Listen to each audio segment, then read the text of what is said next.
दो खड़े काके लागू पाए, बलिहारी गुरु आपने मुझे गोविंद दियो बताए।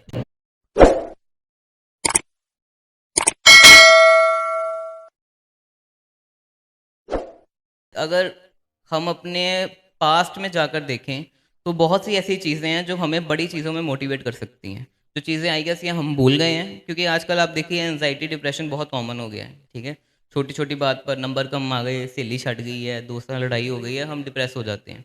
तो आई थिंक हमें अपनी हिस्ट्री को याद रखना चाहिए, अपने वॉरियर्स को याद रखना चाहिए, तो खुद ब खुद एक बूस्ट मिल जाता है। एक ऐसी कहानी 2-3 मिनट की आपके साथ शेयर करूंगा। अब ये कहानी है शौर्य की, ये कहानी है बलिदान की, ये कहानी है चतुराई की, ये कहानी है एक शिक्षक की, और ये कहानी है शायद भारत के सबसे महान शिक्षक और शासक की। तकरीबन तकरीबन 2400 वर्ष पूर्व की बात है। तो मैं आपको एक बात सुनाता हूँ। 2400 वर्ष पूर्व की बात है। तब भारत तब 16 महाजनपदों में बटा हुआ था। India was not a country उस टाइम पर, बट अलग अलग छोटे छोटे पार्ट्स में बटा हुआ था। और तब सिकंदर का सबको पता ही है, जो जीता वही सिकंदर, काफ़ी गाने भी हैं उस पर। ठीक है, तो सिकंदर ने सारी दुनिया जीती थी उस टाइम पर। सिकंदर आ रहा था इंडिया की तरफ, और उस समय इंडिया या भारत का जो सबसे पावरफुल स्टेट था वो था मगध। मगध का राजा था धनानंद। अब उस समय के जो सबसे महान शिक्षक हैं, नाम आप सबने उनका सुना हुआ है। ठीक है, उन्हें हम अर्थशास्त्र के रचयिता भी कहते हैं, जिनका नाम है चाणक्य, विष्णुगुप्त चाणक्य। तो चाणक्य तक्षशिला के शिक्षक थे। वो पहुंचे उस समय की सभा में धनानंद से हेल्प के लिए, कि धनानंद को ये समझाने के लिए कि ऐसे ऐसे सिकंदर आ रहा है, उसने प्रीवियस जितने भी राज्य थे उन जीत को जीत चुका है, और उसका सेनापति जो उस टाइम पे बहुत पावरफुल था सेक्युलस, उसके साथ आ रहा है, और मगध को भी अटैक करके उसका जो चीज़ यही है कि मैं पूरे भारत पर कब्जा कर लूँ। तो इस टाइम पे आपसे ये रिक्वायरमेंट है कि आप हमारी मदद कीजिए और उसको रोकिए। अब धनानंद में भी एक चीज़ कॉमन थी, जो सतयुग में भी कॉमन थी, द्वापर में भी कॉमन थी, त्रेता में भी कॉमन थी, अभिमान और मूर्खता। ठीक है, अगर रावण को भी किसी ने मारा था तो उसकी मूर्खता ने और अभिमान ने मारा था। अगर हिरण्यकश्यप को भी किसी ने मारा था तो उसकी मूर्खता ने और अभिमान ने मारा था। Same goes for Kauravs and Duryodhan. Dhananand को जब उन्होंने आकर ये बात समझाई कि धनानंद ऐसा ऐसा चीज़ें हो रही हैं, और मैं चाहता हूँ कि तुम इस समय भारत की बात करो, तो उससे पहले उसका पॉइंट ऑफ व्यू था कि भारत क्या होता है, व्हाट इज़ भारत। मैं मगध का राजा हूँ, मेरा काम क्या है, मेरा काम है मगध को बचा कर रखना, मैं मगध को बचाऊंगा, मेरा भारत से कोई लेना देना नहीं है। आचार्य चाणक्य ने उसे बहुत बार प्यार से समझाया कि कुमांचा, भारत को बचाना यहाँ बहुत कठिन है, और भारत को तभी बचाया जा सकता है जब हम एकजुट होने का प्रयास करेंगे। और आज के टाइम पर भी अगर हम देखें तो हम शायद एकजुट नहीं हैं। ठीक है, जो भी रिसेंट कम्युनिटीज़ या रिलीजन्स के बेस पर जो भी चीज़ें हो रही हैं, तो आई गेस फिर से वो एक बंटवारे की तरफ हम जा रहे हैं, जो कि जाना नहीं चाहिए।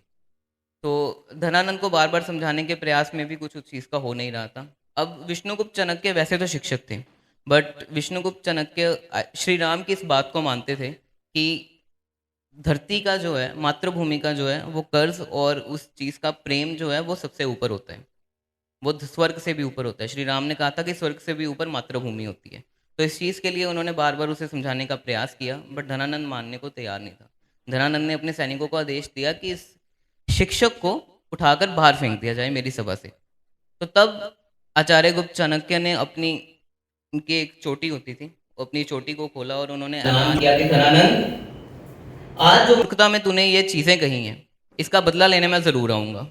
इसका बदला मैं इसलिए नहीं लूंगा क्योंकि ये मेरी बेइज्जती है, इसका बदला मैं इसलिए लूंगा क्योंकि इस समय भारत को बहुत जरूरत है एक अच्छे राजा की, एक कौटिल राजा की। और मैं ये प्रतिज्ञा लेता हूं। उन्होंने अपनी शिखा को खोला, अपना कमंडल फेंका, उस पर पानी छिड़क कर कहा कि धनानंद, मैं आज ये प्रतिज्ञा लेता हूं कि तेरी इस सभा को पूरा निषिद्ध करूंगा, इस सिंहासन पर एक कुटिल राजा को बनाऊंगा, और तुझे और तेरे सिंहासन का सर्वनाश मेरे हाथों होगा। ये आचार्य गुप्त विष्णुगुप्त कौटिल्य। तो धनानंद ने जब उनको बाहर फिकवाया तो आचार्य गुप्त चाणक्य को ये एहसास हुआ, हमारे यहाँ शिक्षकों का बहुत मान किया जाता है। ठीक है, अब तो शायद कम हो गया है, शिक्षा को भी एक व्यापार माना जाता है। बट कबीर जी ने कहा था, गुरु गोविंद दो खड़े काके लागू पाए, बलिहारी गुरु आपने मुझे गोविंद दियो बताए, कि भगवान से भी ऊपर दर्जा किसी का है तो वो शिक्षक का होता है। तो हमारे यहाँ बहुत महान महान शिक्षक हुए हैं। भगवान परशुराम बड़े महान शिक्षक थे। हमारे यहाँ पर श्री राम को भी शिक्षा दी गई थी। ठीक है, और वैसे ही शिक्षा के तौर पर आई गेस ये कहा जाता है, जैसे भगवान परशुराम की जब हम बात करते हैं तो भगवान परशुराम ने कहते हैं कि 21 बार क्षत्रियों को मारा था। किसी को पता है इस चीज़ का? कहते हैं भगवान परशुराम ने 21 बार क्षत्रियों को मारा था। भगवान परशुराम ब्राह्मण थे, ठीक है? जब उन्होंने परशु पकड़ा तो उन्हें परशुराम कहा गया। भगवान परशुराम के पिता को सहस्त्र अर्जुन नाम के एक राजा ने मारा था। तो उसका बदला लेने के लिए नहीं, बट उस समय की कहते हैं ना एक छटाई करने वास्ते उन्होंने 21 बार क्षत्रियों को मारा था, इस पृथ्वी को राक्षसों से मुक्त करने के लिए, क्योंकि तब के राजा राक्षसों से कम नहीं थे। सेम गोज विद चाणक्य, उस टाइम पे भी यही हाल था। तब जाकर आचार्य चाणक्य ने एक जब वो जा रहे थे तो उन्होंने एक लड़के को देखा, 7-8 वर्ष का लड़का था, जो एक सभा सी बनाकर अपने 5-6 दोस्तों के साथ न्याय के फैसले कर रहा था कि कौन सही है कौन कौन गलत है। तो जब आचार्य चाणक्य ने ये देखा, आचार्य चाणक्य को लगा कि इस बच्चे में कैपेबिलिटी है। उन्होंने उस बच्चे को चुना, उसे तक्षशिला लेकर गए, उसे शिक्षा दी, उसे तैयार किया धनानंद और मगध पर अटैक करने के लिए। और जब 17-18 वर्ष का आई गेस था, आपको पता ही है वो कौन थे, चंद्रगुप्त मौर्य, मौर्य साम्राज्य के शासक, जिनके ग्रैंडसन ने बाद में आकर अफगानिस्तान तक राज किया था, सम्राट अशोका ने। तो जब चंद्रगुप्त मौर्य ने उन पर अटैक किया तो उन्होंने उन्हें हराया, मगध को हराया। उसके बाद उन्होंने अलेक्जेंडर के सेनापति सेलुकस को भी हराया, और अलेक्जेंडर उस टाइम पर अगर सिर्फ कहीं पर जीत नहीं पाया तो वो भारत था। अपार्ट फ्रॉम दैट उसने पूरी दुनिया को जीता था। तो ये छोटी सी जो कहानी है, मेरा प्रयास यही है कि मैं अब कहाँ जहाँ भी ओपन माइक करूँ या कहीं भी बोलने का प्रयास करूँ तो रादर देन पोइट्री मैं ये चीज़ें शेयर करूँ, क्योंकि कई लोगों को पता नहीं होती हैं। और आई गेस हमें अपनी हिस्ट्री ज़रूर याद रखनी चाहिए और ज़रूर सीखनी चाहिए, ठीक है? अब रिसेंटली थोड़ा सिख्स का भी और हिंदूज का भी जो है वो चीज़ें ऐसी हो रही हैं, बट शायद हमें अपनी हिस्ट्री नहीं पता कि जब पानीपत का युद्ध हुआ था और पानीपत के युद्ध के बाद जब मराठास को हराया गया था, तो जो अफगान के राजा उस टाइम थे, वो 8,000 या 10,000 आई गेस जो मराठा लेडीज थी और बच्चे थे उन्हें लेकर जा रहे थे अफगान की तरफ, कैदी बनाकर। तो जब यहाँ पर पता चला जस्सा सिंह आलूवालिया को, जो उस टाइम पर सेनापति थे, तो जस्सा सिंह आलूवालिया ने उसी टाइम मराठाओं की हेल्प करने के लिए अफगानिस्तान के रास्ते को ब्लॉक किया, और उस टाइम पर उन्होंने इन सभी लेडीज़ को बचाया, उनसे उन सभी को मारा और उन सबको सुरक्षित जो था फिर से मराठा साम्राज्य की तरफ रवाना किया। तो ये चीज़ें हमारे पास टाइम में थी, ठीक है? शायद जितना आज हम हिंदू साम्राज्य या सनातन को मानते हैं, उतना ही जो अमृतसर में रहते हैं उनको तो पता ही है, ठीक है, कि उतना ही हम सिखिज़्म को भी मानते हैं। सीधा सा कितना रश होता है डेली, पता ही है सब।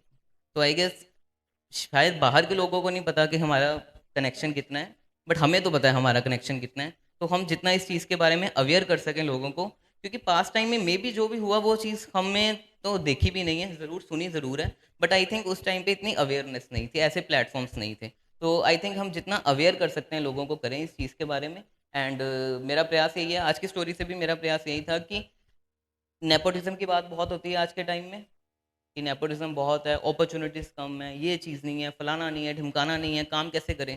तो एक टाइम पर एक ऐसा बच्चा था जो भारत का शासक बना और वो अनाथ था, सिर्फ एक अच्छी गाइडेंस से और अपनी पावर से और अपने मोटिवेशन से। तो बस वही मोटिवेशन आई गेस रखनी चाहिए।